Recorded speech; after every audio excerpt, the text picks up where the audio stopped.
Hello and welcome to ConTinual.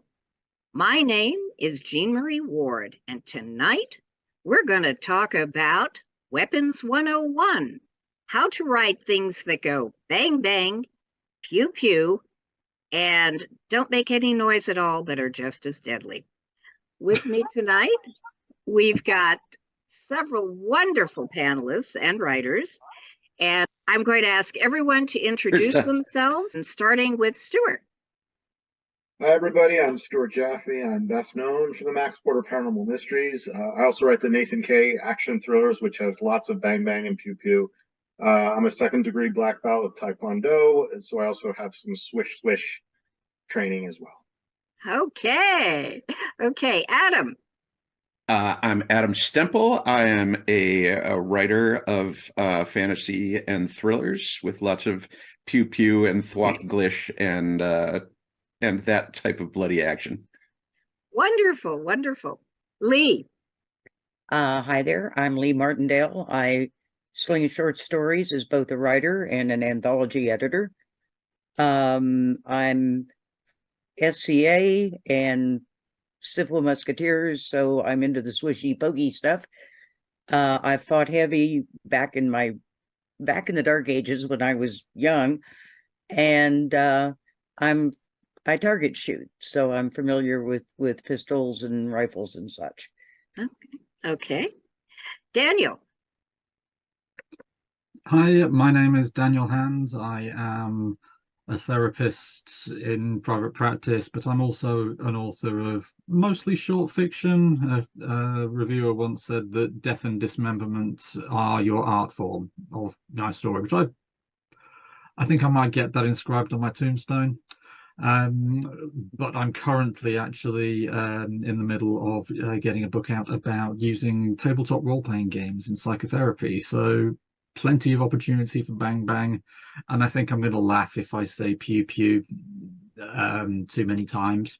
So, but we've got plenty of hacky slashy and punchy punchy and all the good stuff. Yes, all the good stuff. Yeah. And Jack. Hi, I'm Jack Cullen. I write a series called Recollections of a Runite. I got another series coming out called Lock Ferguson versus the Aliens. When I'm not writing, I've got 30 years in law enforcement. I'm also a veteran of Desert Storm and Enduring Freedom, and I do like things that go like Okay. Don't forget to mention your cool YouTube channel where you talk about various pew pew things. How did I forget that? Thank you very much. I have a YouTube channel called Books, Bullets, and Booze, where we review books, talk about the weapons and the booze in them, and occasionally I sample the booze and play with the weapon. That sounds like a very good thing to do. But not at the same time. No. Hopefully. You do the plinking before you do the drinking. This is true. Janine. Hi, I'm Janine Spendlove, and this is Samwise. If you hear snoring, snorting, or other weird noises, we're going to blame it on him. I am a recently retired Marine. I was a KC-130 pilot, and in the writing world, I have a few novels out where it's mostly done with stabby thingies and pointy thingies that you shoot from a bow, but also magic. I also wrote a short tie-in story for Star Wars, where in their advertisement for it, they said, if you want accuracy in your military sci-fi, send in the Marines. So yay, that was fun. So I did write some pew pew there. And then my next novel that I did get recently signed with an agent, yay, but there's more romance and but there's some pew pew in that. It's a military sci-fi retelling of Pride and Prejudice. So I'm trying to get that placed. And it's really hard to get sound in space too. Yes, but yeah. Well, you have multitudinous experience with various weapons, including weapons bigger than you are. Yes. You've also told me that it's. I was just going to say my airplane fires Hellfire missiles, so it does all sorts of things. Yeah. Also gives gas to other airplanes in the sky. So. Yes, and you've also said I know, full disclosure here, I've known Janine for a while. Then you find writing fight scenes a lot easier than writing love scenes. So, given all your experience, what is your preferred weapon to write about and, you know, in a literary fight scene, and why? So Or weapons, plural. Yes. So I actually don't have a preference because I just want to write. This is where I have to make an admission. I actually find fight scenes in most books to be incredibly dull and boring, and I frequently skip them because they are often, the writer often does war porn, for lack of a better term. And I don't want that anywhere in a book, like any variation of it, whether it be gratuitous sex, gratuitous violence. I don't need it. So when I write my scenes, I don't have a preference because it depends on what I'm writing. And if it calls for a laser sword, it calls for a laser sword. If it calls for a bow and arrow, it calls for a bow and arrow. If it calls for magic, it calls for magic. And so I feel very comfortable adapting to whatever it is I'm going to write. But what I do try to do is to write it as quickly and succinctly as I can, because most fights are not these long drawn out things. People get exhausted very quickly, especially if you're writing, you know, person on person or a short skirmish. Like, drawing it out to me is very unrealistic and incredibly boring. I will, full disclosure, my husband took me to see John Wick 4 with him, and I really liked the first two. And the fourth one, I was just like, what am I watching? It was just unending, and it was one of the most boring things I've ever seen in my life. Oh dear. I would say that people who write boring fight scenes are missing the opportunity. Because I always say any piece of writing, whether it's description, dialogue, inner thoughts, action, is an opportunity to illustrate the character. And you have to do that in your fight scenes as well. I mean, aside from technical accuracy, if you're not, you know, what's the purpose of the scene? Exactly. Yeah, If it's the scene shouldn't just be there to, like, it should do a multitude of things, as any scene should. Absolutely. Well, I mean, you said it earlier, Janine, that you don't like gratuitous anything, and that's what makes it gratuitous, is if there's no point to it. I mean, it's really, you know, well, this is Weapons 101, and in Writing 101, you learn that any scene you write should either advance the plot, advance the character, or ideally both. And that goes for fight scenes.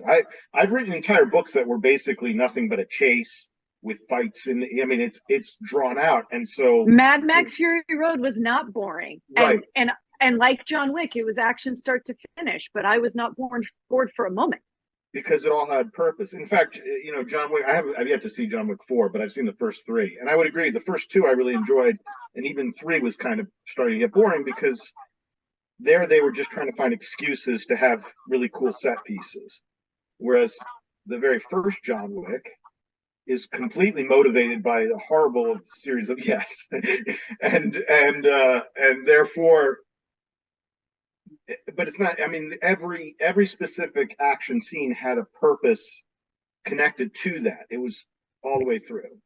So, Okay. So if you don't want your things to be gratuitous, have a point to them. Yeah. Do you two guys have a preferred weapon to use or to write about? For me, it's really just, I mean, every fight scene's different. Every character is different. I've written characters who are extremely proficient, and so they might actually say, I prefer, you know, whatever, a 1911, or I prefer this or that. But then you'll have characters who have never picked up a weapon in their life, and so they're just trying to figure out where the safety is, you know, or how not to get cut by this sword, and that kind of thing. So it just depends, and that's what creates a lot of interest in that's all coming out of the character is, again. So yeah, no, I don't have any. I mean, I'm more knowledgeable in hand to hand, so that's certainly an easier, more comfortable place to write. But I'll do whatever. Okay, Adam, any preferences? Well, it's it's all about the character. I like writing. I've got a character who handles a lot of guns and one thing, but I make it very clear that he's not actually that knowledgeable about it. It's just a tool he uses. So he's kind of fun. So I don't have to worry about whether he's saying clip or magazine, because he doesn't care about it. And he's like, "Who counts their shots?" He says, "When the thing clicks back, you reload or run away." That's brilliant. That's brilliant. But as far as some of my favorite scenes has all been hand to hand, because my experience in fighting has all been from 30 years of playing in Irish bars, playing gigs. And yes, so yes, that'll it's mostly do it. just headbutting and kicking people when they're on the ground. That's Lee, basically, what's your preferred weapon? What's your weapon of choice? What's your commentary on fight scenes as a whole? And what should and should not be done? And preferred weapon, because it's easier. One, it's easier for me to choreograph the fight and to get the beats right. And also because, well, that's what I fight most often, although I'm not shabby doing a broadsword scene. When it comes to firearms, I'm kind of partial to the Beretta. I've got a 380, but that one is usually very short scenes. You pull up the weapon, you do what you need to do, and you put it back down. For me, it's the ability. Any fight scene is the ability to choreograph it in your head or draft your husband to help you. I need something to poke, right? And then to be able to get the rhythm of the scene right. To me, every fight scene has a rhythm. It's like a dance. What I don't particularly enjoy writing, I've written some space opera, which involves some maneuvering, and that usually means around the dinner table with salt shakers and cutlery, choreographing the thing. But to me, I'm agreeing with Stuart and the rest that if there's no plot advancement or character development, you probably don't need the fight scene there. So that's basically the approach I take. Yeah, what I'm hearing is that fight scenes should be approached like dance sequences in a Fred and Ginger movie. Precisely. That they have to advance the plot and not just explode something. Exactly. And that it's a development of character in the way people fight. But Jack, do you have any thoughts on that? And yeah, what is I'm seeing swords. You were in law enforcement, so obviously there are guns involved. What's your favorite, your choice of literary weapon, if you will? I'd have to go with firearms, but that being said, I get two series. In one series, I get a guy who uses a sword and a 1911. And he's a weapons expert. As a matter of fact, his wife calls him a gun geek because he gets all excited. One character showed up with a Lewis gun, which is a World War I British weapon, and he get all excited. He wanted to touch it. My other series, he knows nothing about weapons. Whichever weapon you use, and like I said, his standard is a sword and a 1911, but he's always willing to try out new stuff. Know the vernacular, if your character should know this stuff, you should know. If your character doesn't, well, it doesn't matter. It shows. Yeah, it shows. I like fight scenes, but I have to agree, it's got to have a point. But everything in the book should have a point. There's authors who'll talk 5 pages about the color of leaves on a tree. That, to me, I'm snoozing. I know some people like that. I'm not that. Everything should have a reason to be on the page, including fight scenes and weapons. Okay, great. Daniel. Hello. What's your favorite weapon? And do you want to add something to this discussion of the fight scenes being absolutely necessary, shouldn't be too long, should not be weapons or fight porn or personal injury porn, I think may be more applicable.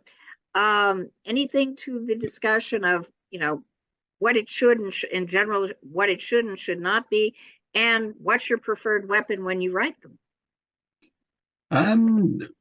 So starting with the easy one, I do prefer hand-to-hand combat in terms of writing, so bladed weapons or firearms with bayonets, just because up close and personal tends to be a bit more cinematic. It grabs the reader or the viewer or the game player, just actually trying to put the reader into the place of the character, actually feel the blows land, feel the attacks come in. It's different when you're kind of shooting vaguely in a direction. You don't know if you've hit anything. Maybe somebody's hit, maybe they're not. But the important thing on both of those is it depends on what kind of story you're writing. Mm-hmm. Are you writing John Wick? In which case you're going to have to describe the movement, the weapons in a certain style. Are you writing a military thriller? You'll probably describe the standard issue firearm right at the beginning of the book, and then just refer to it as the rifle for the rest of it. And then you've also got to think about, well, what damage does the weapon do, and how are you going to convey that? Do you go all in for the war porn? Do you rein it in? Do you PG-13 yourself? But I take the view that writing is fundamentally about entertainment. And if we're going to give our consumers something that they enjoy, then our job is to make sure that we give them what they enjoy. Some people will prefer the John Wick. I mean, I personally loved John Wick 4. I thought it was a great film, but I also thought it was a film that really shouldn't have existed, because they should have finished it in John Wick 3. Simple as. But that is very different kind of action to, I don't know, a Modesty Blaze short story, for example. You've got to think about what you're going for, who your audience is, and also it should be noted that being the token Brit here, legally, I haven't touched any firearms legally. So I'm coming at it from a different point of view. It's people over this side of the world, if they want to write Jason Bourne, they've got to do their research, but they've also got to kind of fill in the blanks. Well, you're bringing up my next question. Actually, you're right there. I have a habit of doing that. I just talk and talk and talk until and then you sort of stumble into the next question, which is basically, okay, most writers have a very limited experience with weapons or martial arts or any of the things that we go to literature to find, literature, movies, etc. How do you go about researching, for example, guns when you're in Britain and they have very, very strict gun laws? Or for other folks, how do you research a broadsword if you cannot basically go and find somebody who actually knows how to use one? I don't know if you've heard of this newfangled thing, but there is the internet, which is, it turns out has the entire wealth of human knowledge right there at your fingertips, which it can get you all the technical details. And I'll go back to the, 14th century fencing manuals and all the way up to the Army Ranger handbooks and the stuff like that. What that doesn't give you is the actual feel of it. I mean, there's no real replacement for that, but you can get really close. It's like I've set stuff in cities just using Google Maps, but it's also to get the real feel of things. You really should, if you can't fire them, talk to friends, talk to people who've been in the armed services. who've handled the weapons, who can tell you some things and tell you some things that, I used to think the M9 would have been the weapon my Marine character would have used, but it's the 1911 because I talked to a friend who's a Marine and said, yeah, that's the one we're issued, and everybody hates it. And here's the 1911, which is what most of them actually use. And then we went to the range, and he showed me how quick he can reload a 1911 and can send 14, 16 things downrange, all which will tear off an arm if they hit, as opposed to shooting, unloading the same amount from an M9. But, talking to people who've actually used the weapons and have experience in that can do a lot. And it also gets you the mindset. The mindset of a soldier is very different from the mindset of a civilian. And you see most people fetishizing the military instead of trying to understand it. Okay. Also, Daniel, not enough suppression fire in fiction. Yeah. Daniel, do you have military friends that you go to if you need to do guns or something like that? I'm from a military family, so I grew up surrounded by all of that. And actually, as I mentioned just before we started recording, I'm a friend of the Burma Star Association, which, well, no longer exists, alas, because the vast majority of its members have passed. And actually, just as a side note, the reason I got into touch with them was specifically for what we're discussing, doing research, just trying to get, be a historian, because, I've done history work, I've done some original research and written a few odd papers that nobody will ever read. But as soon as I got to know these people, I just couldn't ask them. I just could not ask them to remember what they'd been through, because that would have just, they spent 70 years trying to forget. What I would note as part of this conversation is, yes, getting your facts right is ideal. If you don't know what you're talking about, the easiest way to go forward is just don't be too specific. It's much better to go, the gun went bang bang, than to say I put my Colt 45 onto automatic, for example. Yeah. We have a saying in aviation when you're going through flight school and you're doing your pre-flight brief and your flight instructor is there asking you questions. You only answer the question that got asked. That's it. And so if they ask you a very basic question like how many engines does this plane have, you say 4. Or actually 5 if we're talking about the C-130, because the APU is also an engine. But the point is, you don't start going down rabbit holes and explaining how the engine works, because you're going to get something wrong and you're going to get in trouble. So just the minimum and make them pull it out of you. So make the story pull details out of you as those details need to come, if they need to come. Okay, so I got to say, the Colt 45 on auto hurt my brain. I thought it would. I would also like to point out the majority of the military doesn't see combat. They may be in combat theaters, but they don't see combat. So, like, for instance, I got a military friend who's driving here from Michigan. He's going to get here right about when this gets out. We were in the military together. We had very different jobs. He was an optometry tech. He fixed your eyeglasses. That's what he did for 6 years in the Air Force. So if you're going to contact a military person, make sure that they were actually, their military occupancy was something that involves whatever you're asking them about. Because you can ask any Marine. We all do the pew pew. Oh God, every Marine's a rifleman. Well, and as I we all do it every year. Yep. And there's no ex-Marines. But here's the thing. All right, everybody in the military qualifies a couple times a year. All right, and then there are those of us who carried a gun for an entire year where it never left their side, including in the latrine, which was in a tent or in a ditch. So there's different jobs, and obviously, yeah, you want to use the military. If somebody you know the military, ask them, and they don't tell you. Yeah, you know what? I was a clerk. I don't really know, but call my buddy Mike. They'll lead you down that path.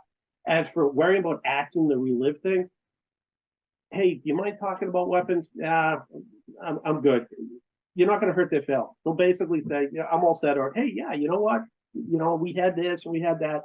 Here's the thing. Vets like war stories, but the war stories are never actually about war, right? You talk about them, it's about everything else. It's about the plane. It's about, I had to lug this damn rifle everywhere. The blisters from the boots that didn't fit right, the chow. They kind of generally skip the actual combat part in that story. Well, generally, most of us will talk about the weapon. We won't talk about how we use the weapon. But you want to find out about it, how many rounds, did this fire in a minute? How tough was it to break down? Things along those lines. Most vets will be happy to talk about it. The other thing is, it's also going to depend on where, what time period. If you're talking about, if your setting is Revolutionary War, or Civil War, or World War II, or something along those lines, you're not going to find a lot of vets. In that case, reenactment groups are phenomenal research. They know everything. That's the wrong thread on the uniform. I mean, they're that, specific. So that's a great resource as well. Mm-hmm. I will also add. Sorry, go, Stuart. I just want to add to something. Well, Adam and Jack, and actually you, Janine, everybody's been kind of saying, but it's really important, I think, for beginning writers, especially if you're living in a country that allows guns for the public to use.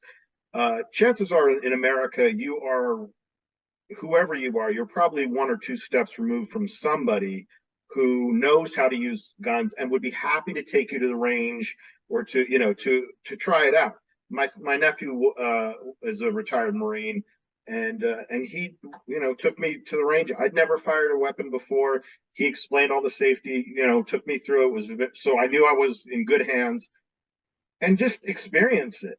Because I can tell you, I was terrible. I mean, never shot before, and of course I knew about recoil. I knew about these things, but to actually have a target that's not very far away and shoot, thinking you're doing everything right, and then not being able to see where the bullet went because it didn't hit the target because the recoil just knocked your hand completely off.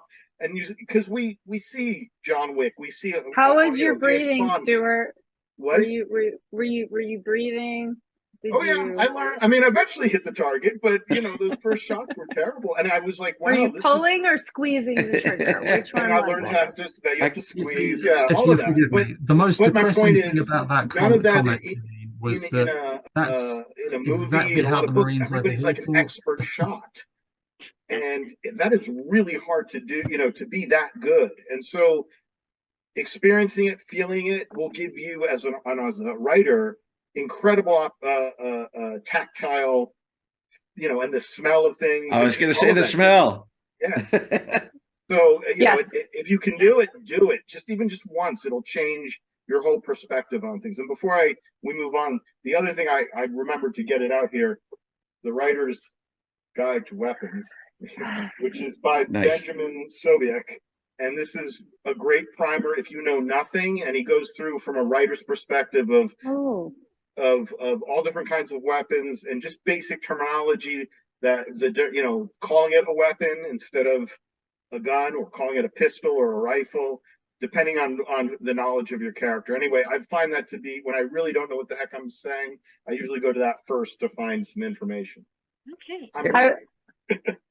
I was just going to say, Stuart, go to the armory, like Stuart said, and there's ranges everywhere.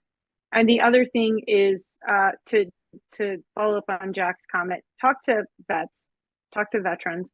And if, like he said, if they don't want to talk to you, they won't. But it also depends on the circumstances. There are people I will not talk to about, some of it's just the nature and way they ask me about certain experiences. Other times I can have a room full of kids just innocently ask me about things and just be like, well, okay, let's talk. How can we talk about this? And so it really depends on how you ask, what you're asking for. Because if someone comes to me and is like, I'm writing a book, fiction, blah, blah, blah, and I would just can you help guide me? That's very different than somebody just be like, hey, so you went to war and did you ever kill anybody? Wow. And they do. Yeah, and that's first of all, don't ever do that. Don't do that. Yeah. Don't be that guy. Yeah. Cops get that all the time. You ever shoot anybody? Wow. That's your why would opener, you huh? ask it that? Yeah, Lee, you've been quiet, you've been nodding, and you have a lot of pointy, slashy thing experience. What would you suggest? And you also mentioned the Society for Creative Anachronism, SCA. Would that be a good source as well, for people who want, because I don't think there are that many, there are a lot of American and British historical reenactment groups, but they don't get into, say, Renaissance or medieval weapons quite as much as SCA does. Well, first of all, I'm in agreement with everybody here. There is nothing as good as getting your hands in it. Mm-hmm. Finding out what the muscle memory feels like by doing it, learning it. For me, there's a range that I go an indoor range that my husband and I go to, and they will rent you anything that you're big enough to carry. And with fully safe, once I convinced them that a woman in a wheelchair could blow the X-ring out of something at 40 yards, they were quite amenable. But that way you get the feel of it. You know what it smells like. It's nothing like that. So ranges around you are one resource if you're doing firearms. The SCA worldwide organization, chapters pretty much everywhere, including almost everywhere in Europe and the Far East that I know of. Archery, catapults and trebuchets, Mm-hmm. heavy weapons, broadswords, that sort of thing. Yes, you're going to be playing with rattan, Mm-hmm. but the balance is the same. It's not quite as lethal, but you will pick up bruises. Light weapons, rapier, epee. That way you'll also pick up bruises, but they're little tiny bruises. You'll get to experience the lay of fog over a campground at first light, and what the torches smell like as they're gutting out. Mm-hmm.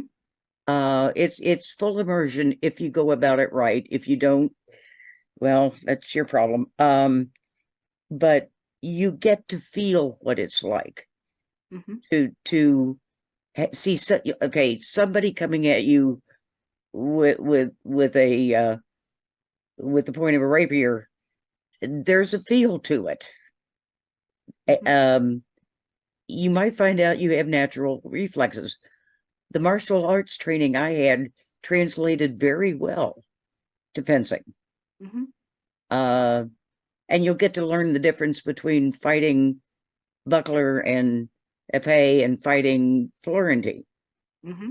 So go in, experience not only the environment and the feeling, but what it's like to have a weapon in your hand, what it's like to be skewered. Not literally, but it feels like it sometimes. If you and explain to them that, yes, if you go to fighter practice some Sunday, and explain that you're doing research, you're writing a story, and they will help you. Mm-hmm. Very, very, and you may end up deciding you like it. I had an FBI guy once come back. He was investigating us for some reason. Came back and joined not long after. But find a way. Local recreation groups. Mm-hmm. Even the Y has fencing classes in some locales. Get your hands in it.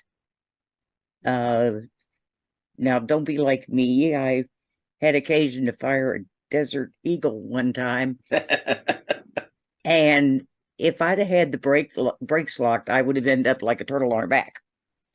As it was, it put me into the back wall of the range. But yes, I knew it was recoil. I didn't realize there was that much, but get your hands in it. Find someone, find a mentor. But if you're writing about, firing at 9/11 or whatever, 1911, try it. Get somebody to take you to the range. Even if if you don't like guns, you still need to try. Yeah, well, one of the things, my actual weapons experience is limited. When you grew up on an army base, you generally don't fight with a weapon. You fight with your hands, your feet, your various other things, and broken bottles you find on the curb. Yeah. But the thing that struck me was how little modern fencing actually had relationship to what it feels like to lift a rapier, even a reproduction rapier at some place like Dragon Con, or a broadsword, because the weight and the feel of these things is completely different. And once you get your hand on it, that's going to change your tactics in a way that yes, theoretically, an EP could skewer you just fine. And it could hurt you very badly if it has that button. But that's not the way these other weapons feel. It's not the way a katana feels.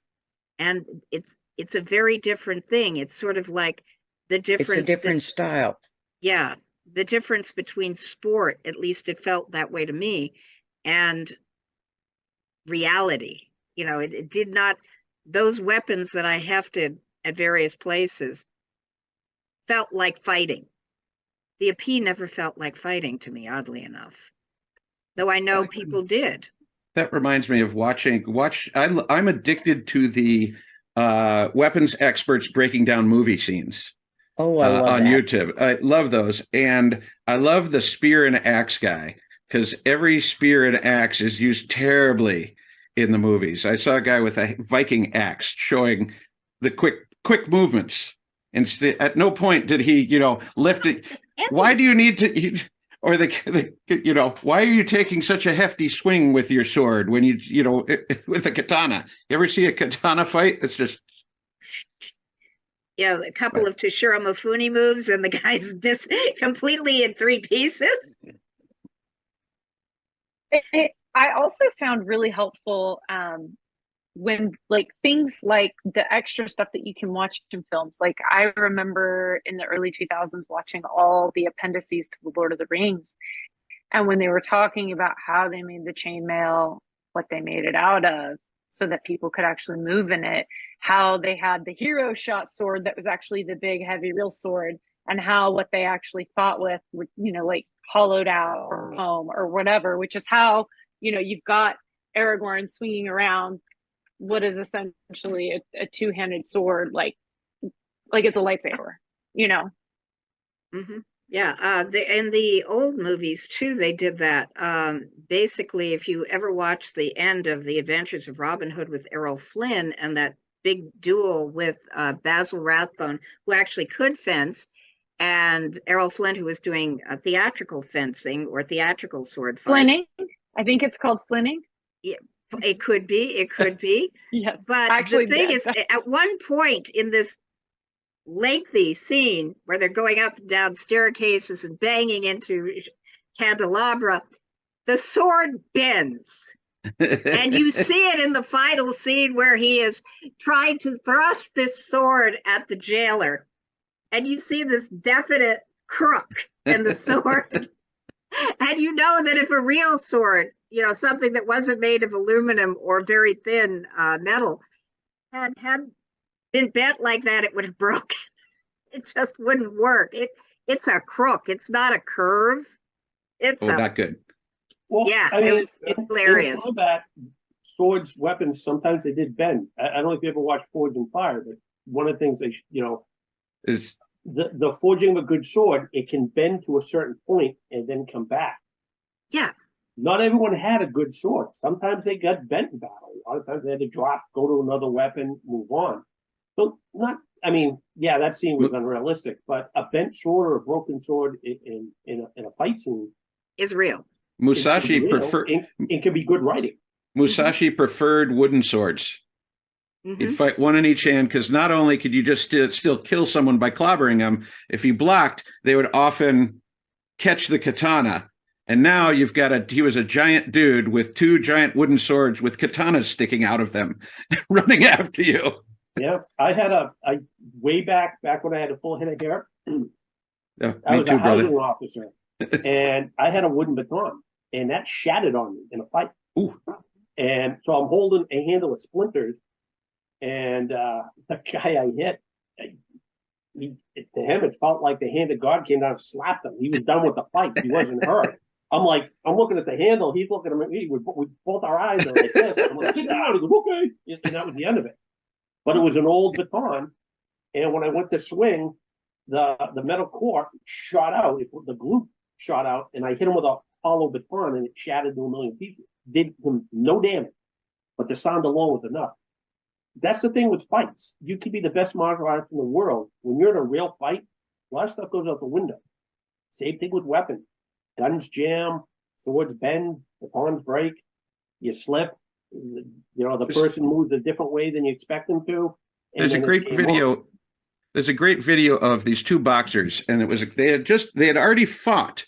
And then there was this whole contention thing at the end, and people flood into the ring and they're fighting. And these two boxers who had just done a very technical fight also go at each other, and they're just swinging like this because the adrenaline is shot. Now they're actually angry and they're not thinking anymore. And, and these were professionals. I always try and keep that in my mind when I'm doing fights. Yeah, Janine. I wanted to mention, I hope everybody watching kind of saw what happened just now with Jack, how very seamlessly, because of the course of our discussion, he told a quote unquote war story that very much illustrated his point. He felt comfortable talking about it and sharing it with everybody.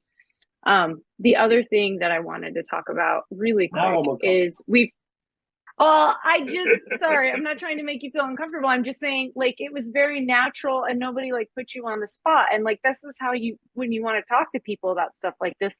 Yeah, but have you ever shot anyone? So what the other thing though is we've been talking about the very technical aspects, the very realistic aspects of it. But it's also really important if you're going to write magic or if you're going to write something contemporary, but is still very clearly ridiculous, or I don't want to say ridiculous, but you need to have rules. One of my favorite films of all time is Kill Bill. The two of them together as one film. That fighting is absolutely bonkers, completely unbelievable bonkers. But to me, it's beautiful from the different ways that it's shown. I know it's unrealistic. I know that come on, but I love it. I just think the artistry behind it, I think it's beautiful. Same with Crouching Tiger, Hidden Dragon. If you're gonna go outside the realm, and let's be real, a lot of John Wick is absolutely bonkers and unrealistic. I didn't care in movie 1 or 2. I thought they were great. By movie 4, because I didn't feel compelled by the story, I just went, this is stupid. So you just, if you're going to break the rules, have a set of rules, even in your broken rules. Does that make sense? Your magic has to make sense. It also helps to know. Can I interject very quickly, if that's all right? Daniel, please. And then Stuart, we'll get back. I promise. Sorry.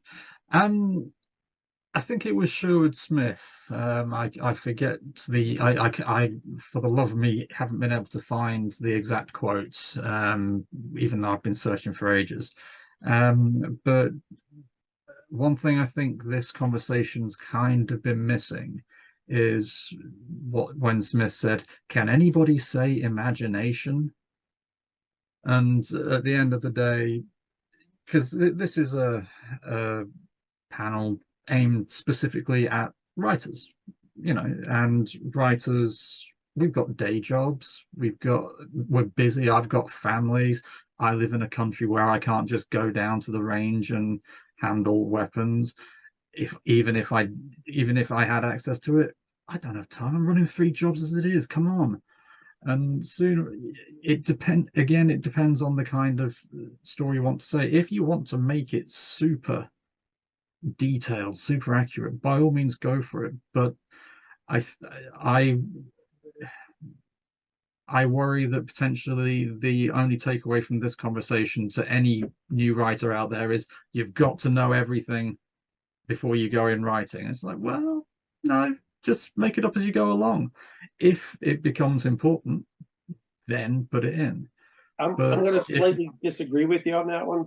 Yeah, I suspected you would. yeah.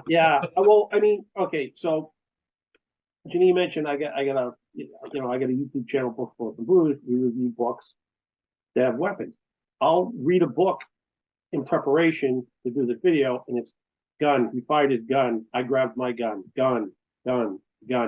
At least learn some alternative words. Is it a revolver? Is it a pistol? Just for variety in the writing itself.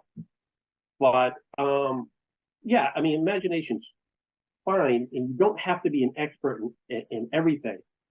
But if you, depending on, like, I get a lot of veterans and weapon people for my, my first series. A lot of veterans read stuff like that. I know Janine may say the same thing. I mean, most writers at this point know the Clip magazine argument. We get with newspaper writers all the time. Will say he drew his service revolver. We haven't carried revolvers since the mid '80s, and you'll still see it today in the newspaper. And that immediately goes, Jesus, you have no idea what you're talking about. You don't have to be an expert, but learn enough that you don't ruin it for your reader. Can I say, and you don't sound like an idiot. Yeah, can I say something on that? It's a lot of it is genre dependent, and it's depending on the story. If you're going to write a military thriller and you know nothing about guns, you're just going to get slaughtered because you're aiming at fans who are looking for that detail and will catch you in anything like that. If you're writing an epic fantasy, you might be able, depending on whether if you're doing a real blood and guts. I do military fantasy, so I try and do authentic strategy. But we can look at some of the fantasy shows and look at the terrible military strategy, and they seem to do fine. They're not aimed at people who go, why would you put your trebuchet out in front of your infantry? That's insane. Right, but if you're writing epic fantasy and you get your horses wrong, they'll come after you. So you kind of exactly. Know what the expectation is for the genre. Stuart, was that the comment you were going to make? Sorry. Yeah, I was just going to ask. Marie and I are asking the same thing. Yeah, Stuart, what were you going to say earlier? That was going back. We were talking about sword fighting, and I was thinking. I want to hear it. I was thinking about, of all things, Steven Seagal's Under Siege, which has in the end of it, it has a big knife fight between him and Tommy Lee Jones, and the thing is that's tries to be within the realm of what it is, a somewhat realistic action film. I mean, it's not, but you know what I mean? It's trying to be one. And so it's one of those weapon things that one of the first things I ever learned was if knives and swords, they're sharp. And if you're going to get in a knife fight, you will get cut. Even if you win, you're going to get cut. And if you watch those two guys go at each other and nobody gets cut, or at least not for a long, I'm just like, this is, it pulled me completely out.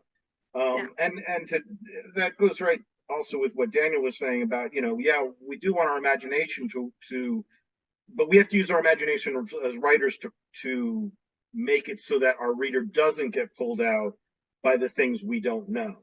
So if you either go and learn it, which with as was mentioned earlier, we have the internet, so there's really no excuse. But if you don't know what you don't know, so you don't know to go learn it, then you need to develop the other writer's best friend, which is BS, and know how to BS your way through a scene. Mm-hmm. Okay. And you don't have to be perfect because like you can write something and then have somebody who I've never knowingly had a drink of alcohol in my life, but in a short story I wrote, one of the main character was a bartender. I spent enough time in my career in bars, particularly taking home very drunk Marines.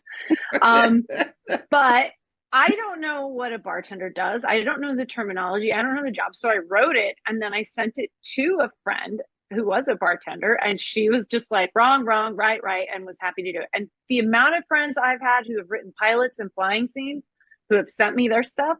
And, you know, it was very, initially I would get like super technical. And then I was like, they don't need this. And then I would just be like, just don't say this, say it that way. You'll be fine. They do not understand anything what I told them, but they believe me. And now nobody who reads it is going to rake them across the coals because it sounds right.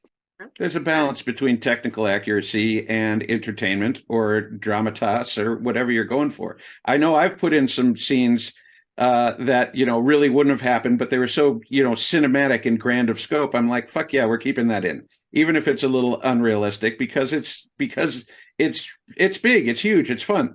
Likewise, if you do just a minimal amount of research and can put that in, they will think you know a heck of a lot more than you do. Yeah, a little bit goes a long way. Unfortunately, we only have a little bit of time. So I am going to ask everyone to, again, tell folks where they can find you, your website, and one quick closing sentence that caps everything you want to say about the subject of this panel. I'm going to start with you, Lee. You would. I'm evil, yes. I can be found at www.harphaven.net, harphaven.net, which has links to my blog, my in-store, my electronic store for my work. And also you can find me on Facebook and Twitter, mostly on Twitter. I'm raising political hell, but and there's always email, which is also linked to my website. So okay. And your closing thought? Closing thought is get your hands in it, do your research, get it right. Okay, great. Adam, where can folks find you and your closing thought? They can find me at adamstemple.com. Which will get you to all the social media and stuff, and you can sign up for a newsletter, get a free story, and all that kind of stuff. My final thought would be not just for weapons, but accuracy of any kind of technical stuff in your books is important because of something that my wife and I always say if we're watching a movie and they screw something up. If we can't trust them with the little things, why should we trust them with the big things? And so those little errors create doubt in your readers, and readers really want to be assured that they're in the hands of a master at every point. And if you throw them out of their suspension of disbelief, especially if you're writing genre stuff, it's death to the story and to reader engagement. Okay, that's why I haven't been able to finish Top Gun. Also, it's a terrible movie. Jack. I can be found at jackcullenwrites.com, on Facebook, Jack Cullen Books, on YouTube, Books, Bullets, and Booze. So let's see. My last thought, basically, yeah, little research goes a long way. We're very, very lucky as authors right now. The internet is a fantastic tool when used for good. If you're looking to research weapons, I strongly suggest checking out Hickok 45. He goes over a lot of weapons. He talks about them in great detail, and it's still interesting. It's not technobabble. If none of that works, reach out to me. If I can help you, I absolutely will. Okay, great. Thank you. Janine. So I'm Janine K. Spendlove everywhere. Instagram, YouTube. I do have a Twitter, but I don't tweet really. Facebook, email. So just website. That's the best way to get a hold of me, all those places. And my parting thoughts for everybody, aside from, you know, getting a fur, something to snuggle and be sweet with. Don't be afraid. Don't be afraid to write this stuff. Even if you know nothing, just go in, just write it. Even if all you know is what you've seen in the movies, just write it. But make sure you have somebody who does who does know, look at it before you send it anywhere. Because if what's holding you up is you think you have to do just like hours and hours and months and years of research, like you're never gonna, don't let that be your stumbling block. Don't let that stop you. Okay. Just write it and then you can make it better. That's what drafts and edits and revisions are for. Okay. Daniel? Yeah, my name is Daniel Hands. I can be found on Facebook. My website is www.monomythcounseling with 2Ls.co.uk. My book, Role-Playing Games in Psychotherapy, A Practitioner's Guide, comes out in July, so probably will be out by the time this video goes live. Final thoughts would probably be enjoy what you're writing. If you enjoy a certain type of fight scene with or without weapons, write that. Have a look at your favorite author, see how they write their fight scenes, their weapon scenes. Have a think about why you enjoy it so much.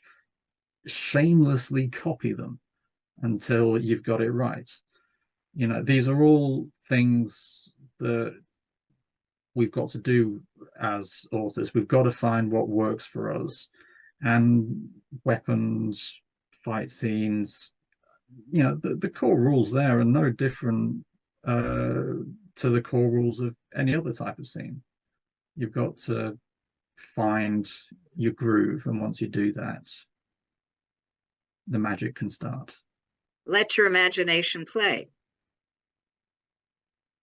Absolutely. That's one of the things you were talking about earlier, right? I think so. I can't remember that far back. It's been a very energetic discussion, and I think that, yeah, there's been a lot It's of 10 good. past 1 here. Come on, I'm surprised I'm even so.